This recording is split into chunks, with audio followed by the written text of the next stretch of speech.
साथियों नमस्कार, मैं संतोष द भारत माइक आप देख रहे हैं। गाजीपुर ट्रिपल हत्याकांड के बीच में एक ऐसी घटना घटी जो कि किसी को कानों कान तक खबर नहीं चल पाई, क्योंकि गाजीपुर ट्रिपल हत्याकांड जो गहमर की जो घटना थी, जो 3 लोगों को हत्या की गई, उस घटना में ये जो घटना थी इस तरीके से दब गई थी कि जो कोई किसी कान तक नहीं खबर जा रही थी।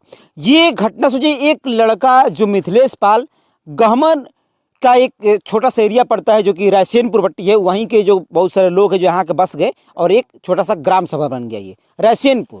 हालांकि ये गहमर के ही अंदर में आता है।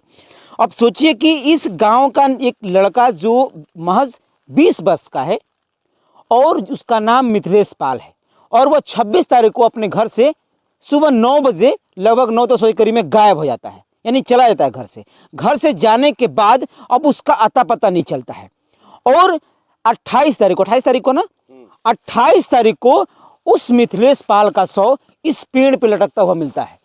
देखिए, ये उनके बड़े भाई हैं।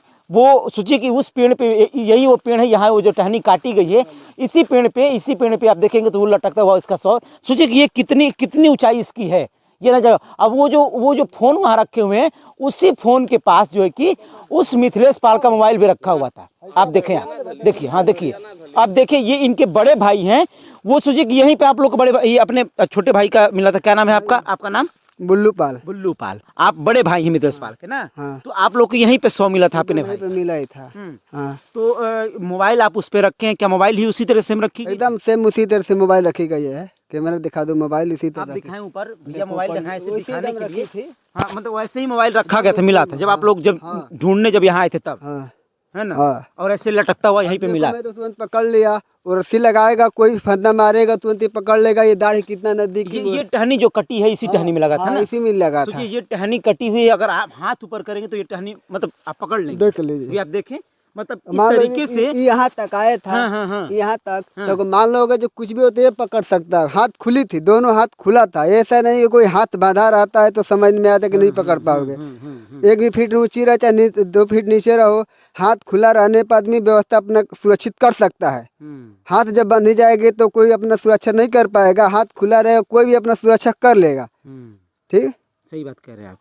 अगर और बहुत ज्यादा ऊंचाई भी नहीं है, ऊंचाई नहीं है, क्योंकि फांसी जब भी लगती है तो आमतौर पर बहुत ऊंचे से लोग से फांसी लगाते हैं ताकि नीचे कोई सपोर्ट नहीं रहता। कोई सपोर्ट नहीं और रहता। ऐसे तो लग रहा है कि अच्छा, उनकी लंबाई लगभग कितनी होगी? मेरे ही लंबाई एकदम हेम सेम, मेरी जो लंबाई है लंबाई की उसी का है। हाँ, जब लटके होंगे, जैसे ये पेड़ है, जब वो पेड़ को, तो पेड़ ऐसे ही नीचे आ जाएगा तो जमीन पे आ जाएगा हाँ। उनका पैर।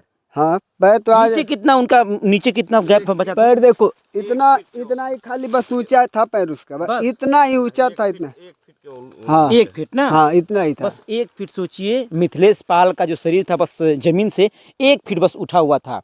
जीव वगैरह कुछ नहीं निकली थी उनकी, ना ही जो गर्दन है उस पे बिल्कुल निशान नहीं थे। और मोबाइल उसी तरीके से उनकी जैसे वो पड़ी हुई है, इनकी मोबाइल, ये अपनी मोबाइल रखे वहाँ पे, और उसी तरीके से मोबाइल इन लोगों को जब वहाँ पे इनका शरीर मिला था मिथिलेश पाल का, टोपी लगा था, जूता पहना हुआ था, टोपी भी सब कुछ पहना था, सब कुछ उसी तरह से ना? जी सर। अच्छा, आपका नाम? नागेंद्र सिंह। अच्छा, नागेंद्र जी बताइए, आमतौर पे जब भी कोई आत्महत्या करता है तो शरीर में बहुत सारी चीजें देखने को मिल जाती है। जीभ निकल जाती है साहब, जीभ निकल जाती है। उसके बाद मोबाइल निकालने को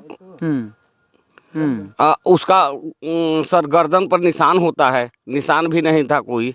उसी के बेल्ट से या मार करके ले आकर के और यहाँ पे टांग दिए थे कोई ना कोई।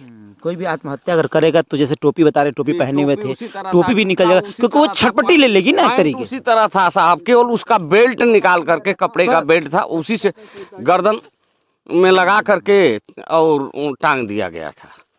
कपड़े का बेल्ट पहने हुए? जी, कपड़े का बेल्ट पहने हुए थे, और कपड़े का बेल्ट उन्हीं के बेल्ट से निकाल करके वो इनका शरीर इसी पे लटका हुआ मिला था। और परिजन का साफ कहना है कि मेरा भाई, मेरा बेटा जो कि आत्महत्या कर नहीं सकता है, क्योंकि ना किसी से झगड़ा। तारीख को साहब फोन आया, जब 10 साढ़े 10 बजे वो खाना खा रहा था, 3 बार फोन आया।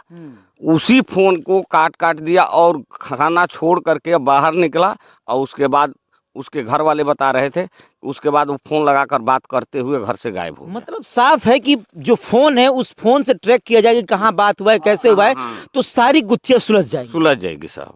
है ना, जी साहब। ताकि किससे किससे बात हुआ है। किससे किससे बात हुई? ये जो मिथिलेश पाल जो गहमर रायसेनपुर जो अभी ये जो कांड हुआ है, जिस तरीके से जो यहाँ उनका 100 मिला था, ये गुथिया प्रशासन सुलझा सकती है सिर्फ एक जो उनका फोन है उसको ट्रैक करके। वो पूरी चीजें उसमें से निकाल करके वो देख सकती है कि कब कब जो कि मिथिलेश पाल किससे किससे कितने समय में बात किए हैं। जब परिजन बता रहे हैं कि वो 26 तारीख को 10 बजे के लमसम गायब हुए थे, उसके बाद से उनका परिजन जो फोन किए कम से कम कई बार फोन हुआ, फोन जाने के बाद उसके बाद कोई फोन नहीं रिसीव कर रहा था, लेकिन किससे किससे उससे पहले बात हुई है वो चीजें प्रशासन देखे और उनको पकड़ के लेके आए, उससे पूछताछ करे, तो कहीं ना कहीं ये केस बहुत जल्दी सुलझा सकती है।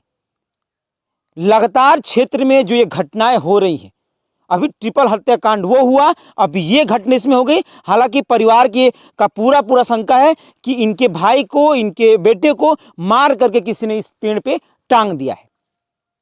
और ये भी अब एक प्रशासन के लिए चुनौती बन गया है ये केस में सुलझाने के लिए, क्योंकि एक लड़का जो पूरे परिवार को संभालता था, सारे घर के लोग बाहर काम करते थे, सारी चीजें वही देखता था, और जो बार बार जो चीज निकल के आ रही है कि फोन से बात की जा रही थी, जब वो खाना खा रहे थे तो बार बार फोन आ रहा था और फोन को कट कर दे रहे थे, फिर उसके बाद खाना खाने के बाद वो फोन से बात करते हुए घर से निकल गए। तो आखिर वो किससे बात करते हुए घर से निकले हैं, ये कहीं ना कहीं जांच का विषय है। वो जिससे ही बात किए होंगे उनको बुला करके पूछताछ होनी चाहिए, तब जाकर के इस केस का पूरे तरीके से पर्दाफाश हो सकता है। लगातार आपको हम अपडेट देते रहेंगे। जिस तरीके से ये घटना हुई रायसेनपुर में, गहमर के रायसेनपुर में, मिथिलेश पाल का भी 100 मिला है। हालांकि परिजन इसे आत्महत्या नहीं हत्या बता रहे हैं, जो कि मार करके यहाँ टांगा गया है। हालांकि ये गुत्थिया प्रशासन को सुलझाने के लिए कठिन हो गया है और लगातार प्रशासन को इस पर काम भी करना चाहिए, क्योंकि लगातार अब 2 केस हो गए हैं, ट्रिपल हत्याकांड वो और एक ये केस गाजीपुर पुलिस के लिए। एसपी साहब से निवेदन है कि वो जल्द से जल्द इस केस को भी निपटाए और इस केस को भी देख करके जो इसमें भी आरोपी हैं उनको पकड़ के सख्त से सख्त सजा दे और परिवार वालों को न्याय दे। मेरा नाम संतोष है, द भारत माइक देख रहे थे आप। लगातार हम आपको अपडेट देते रहेंगे और क्षेत्र के भी अपडेट देते रहेंगे जिस तरह से जो घटना हुई है। चल बन रहेगा। धन्यवाद।